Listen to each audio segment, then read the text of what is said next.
κλιτσίνη. Η πατάτα όμως, πολύ φοβάμαι πως είναι τελευταία. Πατάτα είπες! Είπαμε! Μπορούμε να τη δούμε! Μπορούμε να τη δούμε! Μπορούμε να την ανοίξουμε! Μπορούμε να την ανοίξουμε! Θα σπαστάμε η χρονοσφαίρα μας, θα την ανοίξουμε! Εντάξει, στρώσε το μόνο. Πάμε φέρω. Το νου σας όμως τα κλιτσίνια. Πώς θα ήταν, πολύ τετράγωνη. Και χωρίς τράπερες. Μάτι! Τι εδώ είναι? Δεν με καταλάβατε. Η πατάτα βρίσκεται μέσα στην κλάστρα. Νάτι!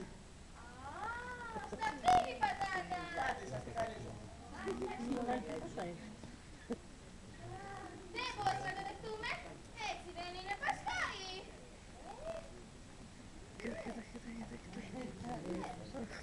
Έτσι είναι, άντε καλά. Θα την πάμε όλοι μαζί. Θα δώσουμε και στα παιδιά. Θέλετε Μισό λεπτό! Έχασα!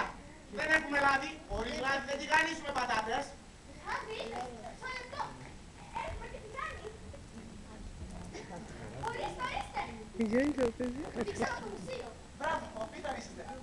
Θέλουμε και μια κασιέρα. Μισό λεπτό πάνω πέρα. Θα την κασιέρση.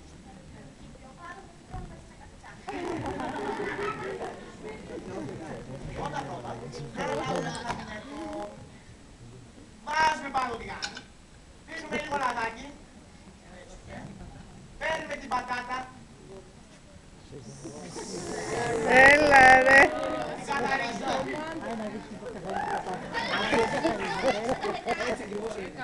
Θα είναι λόγο, είναι τα λουλούδια.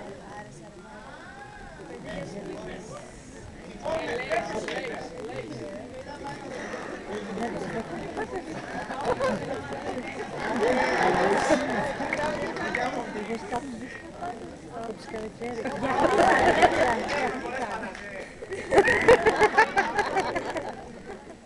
Ακούτε πως στηρίζει.